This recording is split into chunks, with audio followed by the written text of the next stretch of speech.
Here we are with Casey, the canine star of Darling Companion, who steals scenes from Diane Keaton and Kevin Kline and Diane Wiest and Sam Shepard and Elizabeth Moss in Lawrence Kasdan's movie. And we have him not just by himself, but with his lovely trainer and owner, Sarah Cole. So for both of you, what exactly, Casey, you are just so good in this movie. What was it like? Well, it was pretty fantastic. He's done a few other movies and commercials and print ads and television shows. So this is what he does. He's a movie dog.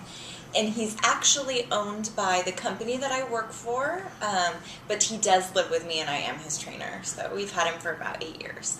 And how old is Casey? He's about 9 or 10. And how was he found? He was found at the Las Vegas Animal Shelter by another animal trainer. The shelter people found him in Las Vegas tied to a tree with the rope embedded into his neck. So he does have a permanent scar on the back of his neck where the knot of the rope was in his neck. He was an abused dog. Yeah. So Casey, are you okay these days? Are you happy? I would say he's pretty happy. He's pretty spoiled. And what kind of dog is Casey?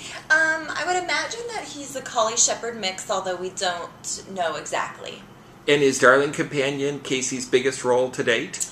I would say it is his biggest role. He had a small part in Lincoln Lawyer, the movie with Matthew McConaughey.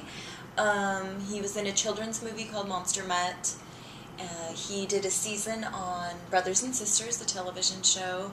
And he has a Subaru commercial out right now and a Milo's Kitchen dog treat commercial out right now. And what's the secret to being a successful movie dog? I mean, obviously Casey can sit on a chair and be really nice. And I've petted Casey, and he's got the softest fur, and he's just so affectionate. Yes, well, it is Hollywood, so obviously looks are very important.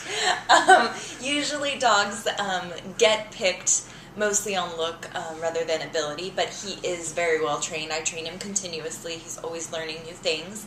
He has all of what we call basics: sit, lie down, on your side, speak, back up, head down, head up. But he also has more advanced behaviors, which one of which is a go with, which is when he'll walk with an actress or an actor without a leash, which he did a few times in the movie with Diane Keaton.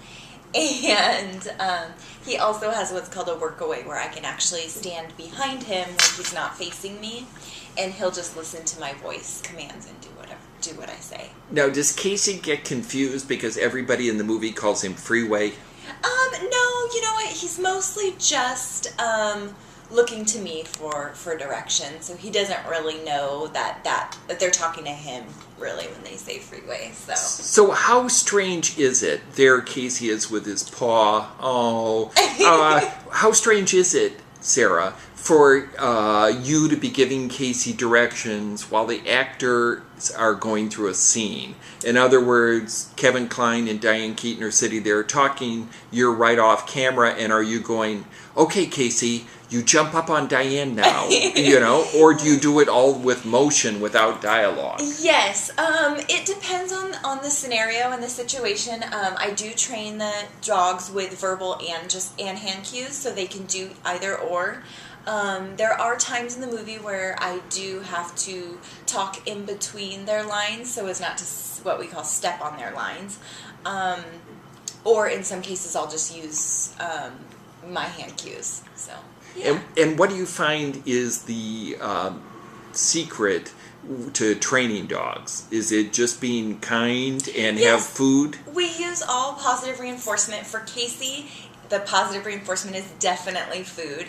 Other dogs, will work and prefer that you throw a tennis ball after, they do something good, or even just love and affection. So, yeah, definitely all positive reinforcement, but Casey is a food hound, so. And is Casey, I guess, a male dog then? He is. Has he had pups?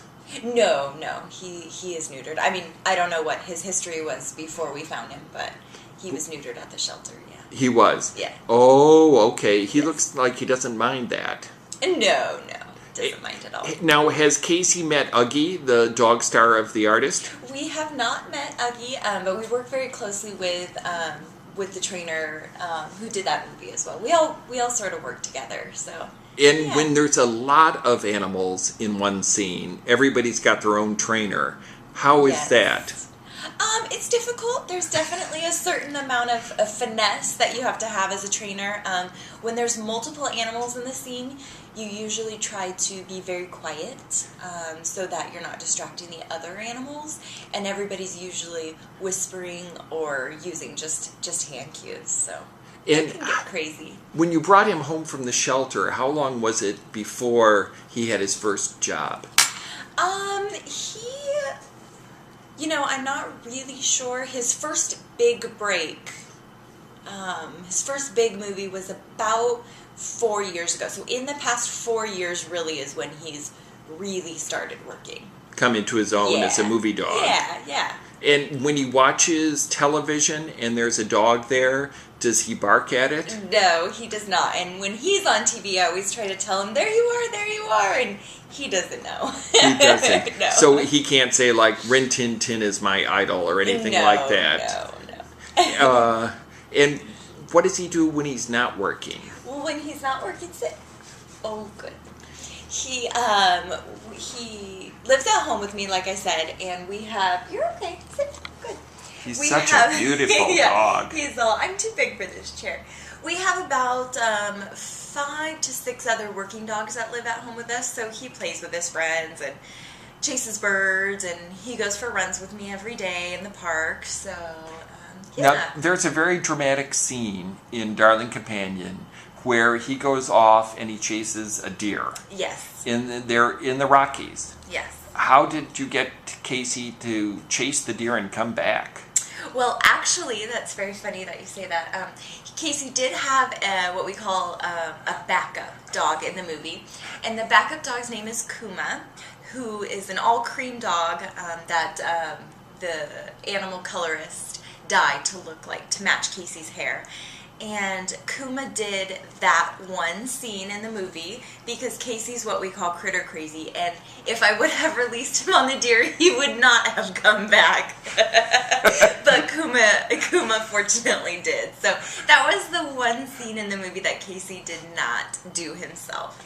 And the other thing I always wonder, when you see a dog in a movie jump up on its owner and start licking them, is that always because you put meat, like steak, rubbed against their cheeks, or done little tricks like that to make them feel affectionate towards the actor? Not necessarily. We do that. And in the scene, the big reunion scene where Diane finds Freeway at the end. We're giving away the ending, but it's a happy movie, so that's okay. Yes, whoops. She did have treats in her pocket and such like that, but they also had some time before the scene to sort of bond. But she did have some treats. And how is Casey on auditions? Does he get nervous and throw up before he meets a big director with a big part? No. His trainer might, but he doesn't. And when you go for a movie, is it like you're sitting in a hallway and there's 3 other dogs there with their trainers outside the door too? It can be. Especially for commercials? Yeah, for commercials, most of the time it's based on just pictures. And they actually just pick the dog from the website or something like that. Looks is the main thing. For television shows and movies, they do want to make sure that they pick an animal who has the ability to accomplish what they need. So for this particular movie, I actually took, I think I had about 5 different dogs, one of them being Casey, and drove them to Larry and Meg Kasdan's house and showed them all the dogs, showed them how they worked, and I believe that Casey was the first dog I showed, and he was hands down the one that they wanted. They really liked that he has the looks,